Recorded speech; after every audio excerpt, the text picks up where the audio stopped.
Welcome to Rajasthan study number 1। Rajasthan study number 1 में आप सभी का स्वागत है साथियों। आज है 14 मई और 14 मई 2024 से राजस्थान करंट अफेयर उनसे रिलेटेड जितने भी फैक्ट बनते हैं वो आज की सेशन में हम देखने वाले हैं। और सेशन आने वाले 2024 की एग्जाम की दृष्टि से वेरी इंपॉर्टेंट सेशन वो रहने वाला है साथियों। इसकी PDF प्राप्त करने के लिए टेलीग्राम राजस्थान स्टडी नंबर 1 को ज्वाइन कीजिएगा और वहाँ से इसकी प्रत्येक क्लास की PDF आपको अपने टेलीग्राम पर मिल जाएगी। ठीक है। अब साथियों लास्ट में आपसे एक क्वेश्चन पूछूंगा जिसका जो आपको कमेंट के माध्यम से देना है। और क्लास अच्छी लगे तो लाइक कीजिएगा, शेयर कीजिएगा और अपने परिवार राजस्थान स्टडी नंबर 1 को सब्सक्राइब करना न भूले साथियों। ठीक है। अब बढ़ते हैं हमारी शानदार सेशन की ओर। फर्स्ट क्वेश्चन और very important question, first question और स्टार लगा रहा हूँ। ये एग्जाम में आपको 2024 में कोई भी एग्जाम हो उसमें देखने को मिलेगा, पक्का मिलेगा 100%। फर्स्ट क्वेश्चन अपना, हाल ही में 9 मई 2024 को राष्ट्रपति श्रीमती द्रौपदी मुर्मू द्वारा राजस्थान के किन हस्तियों को पद्मश्री अवार्ड से सम्मानित किया गया है? तो साथियों ये हैं अली मोहम्मद व गनी मोहम्मद, दोनों बीकानेर के हैं, जैतसर गांव के। साथियों मांड गायकी के क्षेत्र में इनको है वो यहाँ पर सम्मानित किया गया है 9 मई 2024 को, याद रखना साथियों। जनवरी के अंदर है वो राजस्थान के 5 जो हस्तियों का नाम है वो यहाँ पर सामने आया था। जानकीलाल भांड, इनको साथियों भैरविया कला के लिए पद्मश्री अवार्ड है वो दिया जाएगा 2024 का। ठीक है। श्रीमती माया टंडन, इनको भी है वो यहाँ पर रक्षा प्रणाली के तहत वो इनको दिया जाएगा। अली मोहम्मद व गनी मोहम्मद, इनको है वो यहाँ पर देखें तो साथियों मांड गायकी के क्षेत्र में दिया गया है। और लक्ष्मण भट्ट तेलंग, ये ध्रुपद गायक के अंदर है वो इनको दिया जाएगा। तो क्लियर है। तो राजस्थान के 2024 के जो पद्मश्री अवार्ड है वो 5 व्यक्तियों को दिए गए। कितने व्यक्तियों को? 5 व्यक्तियों को है वो यह अवार्ड दिए गए हैं। स्टार लगा लीजिएगा, ये एग्जाम में छपेगा। अब है वो हाल ही में सम्मानित किया जा रहा है। तो ये दोनों भाइयों को, ये भाई है, इनको मोहम्मद बंधु के नाम से भी जाना जाता है। तो अब आगे देखिएगा इनसे रिलेटेड। तो देखिएगा साथियों, अली मोहम्मद व गनी मोहम्मद कहाँ के निवासी हैं? तो जेतरासर बीकानेर के निवासी है। गायक की बात करें तो मांड लोक गायक हैं। अन्य नाम इनको मोहम्मद बंधु के नाम से भी जाना जाता है। चर्चा में क्यों है? क्योंकि हाल में 9 मई 2024 को राष्ट्रपति श्रीमती द्रौपदी मुर्मू द्वारा पद्मश्री अवार्ड से सम्मानित किया गया है। और पहचान बात करें साथियों तो मांड गायकी की संगीत कला को राजस्थान से निकालकर फिल्मी संगीत और विदेशी मंचों तक पहुंचाने का काम है वो उन्होंने किया है, इसलिए यहाँ पर इनका शानदार योगदान रहा है और पद्मश्री अवार्ड से इनको सम्मानित किया गया है। अब आपको बता दूं साथियों, टोटल जो इस बार 2024 के 132 पद्मश्री अवार्ड है, क्या है? पद्मश्री नहीं, मतलब पद्म पुरस्कार है, जिसमें इसमें से हम 5 तो क्या कह सकते हैं, पद्म विभूषण है, 17 साथियों पद्म भूषण है और बाकी जो 110 है वो पद्मश्री अवार्ड है। और 110 में से ये दोनों भाई भी है और अपने राजस्थान के 5 कलाकार। आगे देखिएगा तो देखिएगा यहाँ से क्वेश्चन पूछा जा सकता है। क्वेश्चन क्या पूछा जाएगा? पद्म पुरस्कार 2024 टोटल कितने व्यक्तियों को सम्मानित किया गया है? तो पद्म पुरस्कार 2024 में 132 हस्तियों को सम्मानित किया गया, जिसमें से पद्म विभूषण 5 व्यक्तियों को, पद्म भूषण 17 व्यक्तियों को और यहाँ पर बात करें तो पद्मश्री अवार्ड से 110 व्यक्तियों को सम्मानित किया जाएगा। ठीक है साथियों, तो ये आपको जानना, जनवरी के अंदर इनकी घोषणा की गई थी। अब आपको मैं बता दूं साथियों, आपके एग्जाम में पद्म विभूषण पुरस्कार के जो 5 कैंडिडेट है ये तो आपको याद रखने हैं और राजस्थान के जो 110 में से 5 हैं उनको अच्छे से देखना है। ठीक है। तो पहले देखिएगा पद्म विभूषण, और आपको बता दूं पद्म विभूषण है वो भारत का दूसरा सबसे बड़ा ये क्या है पुरस्कार है, जबकि पहला भारत रत्न है, 2 नंबर पर पद्म विभूषण है, 3 नंबर पर पद्म भूषण है और 4 नंबर पर साथियों पद्म श्री अवार्ड है, याद रखना। अब देखिएगा श्रीमती विजया मालाबाली जो कला के क्षेत्र में तमिलनाडु के, इनको पद्म विभूषण दिया जाएगा। बात करें श्री कोनिदेला चिरंजीवी कला के क्षेत्र में आंध्र प्रदेश के हैं। श्री एम वेंकैया नायडू सार्वजनिक कार्य के लिए आंध्र प्रदेश के हैं। और श्री बंधेश्वर पाठक जो सामाजिक कार्य किया है उन्होंने और बिहार के हैं। और श्रीमती पद्मा सुब्रमण्यम कला के क्षेत्र में तमिलनाडु की। तो 4 तो आपको ध्यान रखना, दक्षिणी जो भारत के ही कलाकार हैं वो एक बिहार के हैं। इन 5 को है वो यहाँ पर क्या दिया जा रहा है? तो ये साथियों पद्म विभूषण अवार्ड। अब राजस्थान के संदर्भ में देख लेते हैं क्या कौन है। तो देखिएगा पद्मश्री पुरस्कार 2024 राजस्थान के संदर्भ में अब अगर देखें तो 2024 के जो पद्मश्री सम्मान से वो राजस्थान के 5 कलाकारों को सम्मानित किया गया है। 5 कलाकारों को। तो ये एक तो है माया टंडन, साथियों जयपुर की है, और जीवन रक्षा प्रणाली के तहत इनको सम्मानित किया गया है।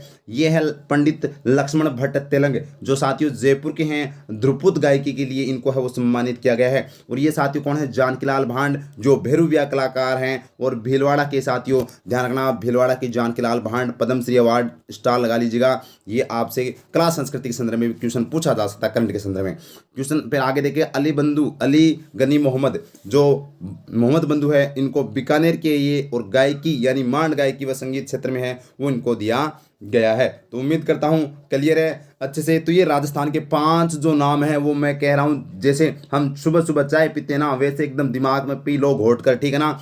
ये क्वेश्चन आपको नंबर दिला कर जाएगा 2024 की कोई भी एग्जाम दे लेना, तो वेरी इंपॉर्टेंट है, ठीक है। इनका संबंध भी देख लेना, जीवन रक्षा प्रणाली, ध्रुपद गायकी, भेरुपिया कलाकार और संगीत, और बीकानेर, भीलवाड़ा, जयपुर। तो अच्छे से क्लियर है। आगे बढ़े तो देखिएगा, अब आपके सामने मैं क्वेश्चन रख रहा हूँ।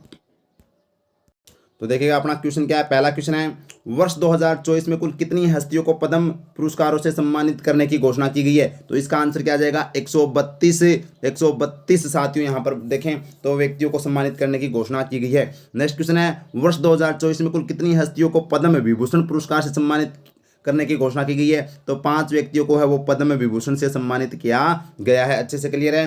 फिर नेक्स्ट है, वर्ष 2024 में कुल कितनी हस्तियों को पद्म भूषण पुरस्कार से सम्मानित करने की घोषणा की गई है? तो 17 व्यक्तियों को पद्म विभूषण है वो दिया गया है। और वर्ष 2024 में कुल कितनी हस्तियों को पद्मश्री पुरस्कार से सम्मानित किया गया है? तो ये साथियों 110 हो जाएगा।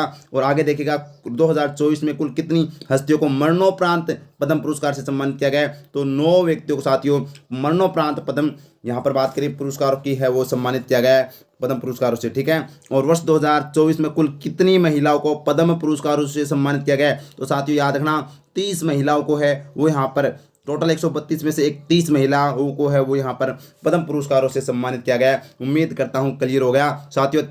अच्छा लगा है तो लाइक कीजिएगा। मेहनत वास्तव में अच्छी लग रही है, पसंद आ रही है तो लाइक, शेयर और अपने परिवार को सब्सक्राइब कर लेना। 2024 में अगर करंट के संदर्भ में एक भी क्वेश्चन आपने गलत नहीं करना चाहते हो तो देखिएगा आगे। और नेक्स्ट क्वेश्चन है अपना, बागदड़ा नेचर पार्क को इको टूरिज्म डेस्टिनेशन के रूप में विकसित किया जाएगा। यह नेचर पार्क किस जिले में है? तो यह साथियों उदयपुर जिले में है। कौन से जिले में है? उदयपुर जिले के अंदर है बागदड़ा नेचर पार्क साथियों, जिसको इको टूरिज्म डेस्टिनेशन के रूप में विकसित किया जाएगा। ये राजस्थान का 19वां साथियों ध्यान रखना कंजर्वेशन रिजर्व भी है वो बनाया गया था, याद रखना 2022 के अंदर। क्लियर है बात? क्लियर है। तो ये अपना उदयपुर में आ जाएगा। तो अब देखिएगा इससे रिलेटेड, तो देखिए बागदरा नेचर पार्क कहाँ पर है? तो यह साथियों उदयपुर में है। 2022 में इसको 19वां क्रोकोडाइल कंजर्वेशन रिजर्व घोषित किया गया था। क्रोकोडाइल यहाँ पर मगरमच्छ है वो पाए जाते हैं साथियों।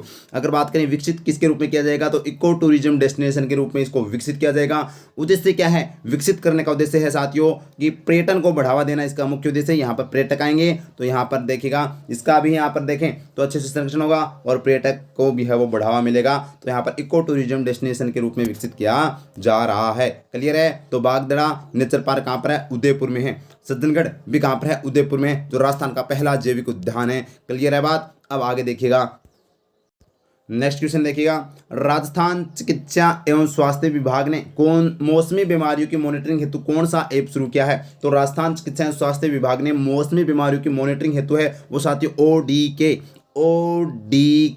ऐप लॉन्च किया है। ध्यान रखना, इसके तहत वो मौसमी बीमारियों की मॉनिटरिंग की जा सकती है। अच्छे से ध्यान रखना। जबकि सी विजिल ऐप साथियों ये क्या है, निर्वाचन आयोग के द्वारा यहाँ पर जारी किया गया था चुनाव के अंदर, ठीक है। राज हेल्थ पोर्टल भी स्वास्थ्य से संबंधित है, ये आपको ध्यान रखना है। और माई बुक लो ऐप ये भी है वो आपको ध्यान रखना है, लाइब्रेरी से संबंधित है। अब देखिएगा अपना इसी ODK ऐप के संदर्भ में, तो देखिएगा ODK ऐप क्या है? तो मौसमी बीमारियों की मॉनिटरिंग की जाएगी। बात क्या की जाएगी भाई? मौसमी बीमारियों की मॉनिटरिंग की जाएगी। लॉन्च किसने किया है? तो साथियों चिकित्सा एवं स्वास्थ्य विभाग के द्वारा लॉन्च किया गया है। और वर्तमान में चिकित्सा एवं स्वास्थ्य मंत्री राजस्थान के कौन हैं? कमेंट में बता दो, कमेंट में बता दो। अच्छे से करवा रखा मैंने, अच्छे से करवा रखा है।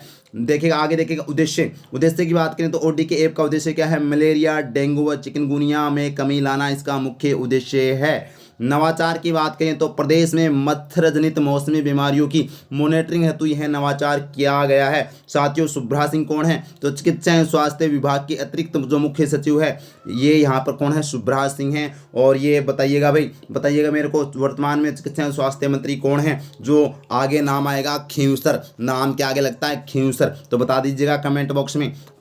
आगे देखिएगा, नेक्स्ट क्वेश्चन देखिएगा अपना, भारत का पहला हाई स्पीड ट्रायल ट्रैक कहाँ बनाया जा रहा है? तो भारत का पहला हाई स्पीड ट्रायल ट्रैक है वो कहाँ पर बनाया जा रहा है? तो साथियों नावा नागौर से, अरे नावा नागौर से है, वो राजस्थान का नहीं पूरे भारत का हाई स्पीड ट्रायल ट्रैक है वो बनाया जा रहा है, जिसका निरीक्षण है वो यहाँ पर करने आए थे, देख दो कल परसों, कौन? बड़े बड़े अधिकारी। तो ये ध्यान रखना, नावा नागौर हो जाएगा। बांदीकुई दौसा से राजस्थान में पहली बार ट्रेन चलाई गई थी साथियों, ये ध्यान रखना, पहली बार ट्रेन चलाई गई थी। भगत की कोठी जो कहाँ पर है? ये जोधपुर के अंदर है। और गोविंदगढ़ जो रेलवे स्टेशन है वो कहाँ पर है? अरे जयपुर में है। अब देखिएगा नावा नागौर के संदर्भ में ऑप्शन बी।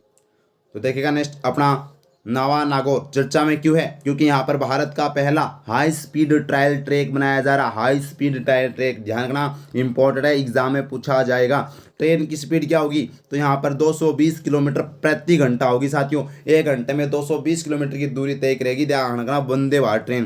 तर्ज किसके तर्ज पर बनाया जा रहा है? तो अमेरिका, ऑस्ट्रेलिया और जर्मनी के तर्ज पर है वो साथियों, यहाँ पर हाई स्पीड ट्रायल ट्रैक बनाया जा रहा है।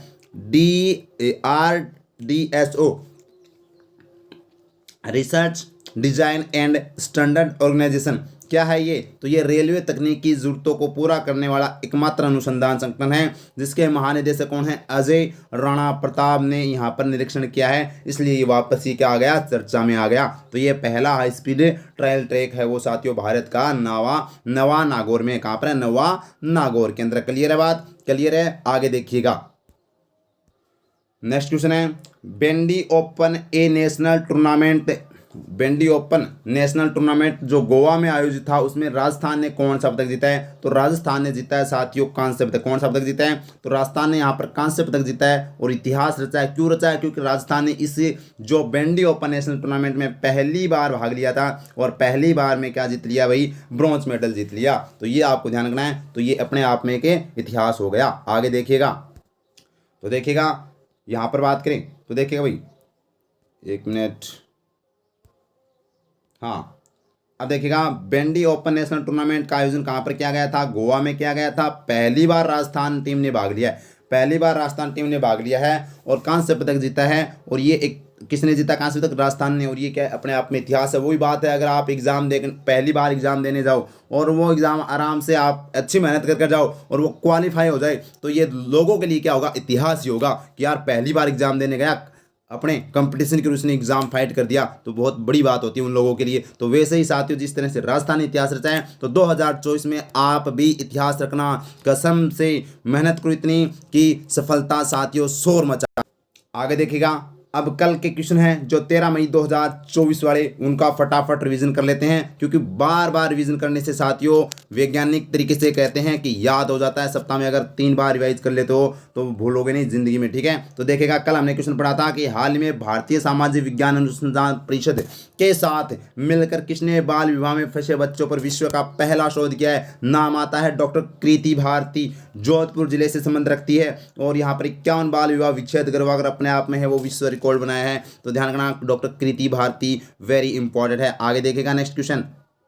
नेक्स्ट क्वेश्चन है साथियों, हाल में अक्षय तृतीया को बीकानेर का कौन सा स्थापना दिवस मनाया गया? तो 537वां स्थापना दिवस अक्षय तृतीया पर है, वो जो बीकानेर की स्थापना राव बिक्का जी ने की थी। तो 537वां स्थापना दिवस मनाया गया है 2024 में। नेक्स्ट क्वेश्चन है, हाल ही में अक्षय तृतीया को बीकानेर, ये फिर से आ गया क्या? आगे देखिएगा भाई नेक्स्ट क्वेश्चन है, हाल ही में 12 मई 2024 को जोधपुर का कौन सा स्थापना दिवस मनाया गया? तो जोधपुर का साथ तो कौन सा 566वां स्थापना दिवस मनाया गया? कौन सा स्थापना दिवस है? जोधपुर का 566वां स्थापना दिवस मनाया गया। आगे देखिएगा, और ये देखिएगा, ये क्वेश्चन आपके लिए भाई ये क्वेश्चन आपके लिए कमेंट बॉक्स में है, वो छाप दीजिएगा भाई। हाल में ग्रीन लिक्स नामक मकड़ी की प्रजाति कहाँ खोजी गई है? तो ग्रीन लिक्स नामक मकड़ी की प्रजाति कहाँ पर खोजी गई है, ये क्वेश्चन आपके लिए है। कमेंट बॉक्स में इसका आंसर है वो फटाफट धड़ाधड़ और चटाचट आना चाहिए भाई, ठीक है। तो अगर सेशन अच्छा लगा है तो साथियों कि प्यारा सा लाइक कीजिएगा, ताकि मेरे को ऐसा लगे कि मेहनत वास्तव में लोगों को, अपने साथियों को, अपने परिवार के जो सदस्य हैं उनको पसंद आ रही है, ठीक है। और शेयर भी किया करो अपने दोस्तों को, ठीक है। और सब्सक्राइब करना न भूलें। Thank you. जय हिंद, जय भारत माता की।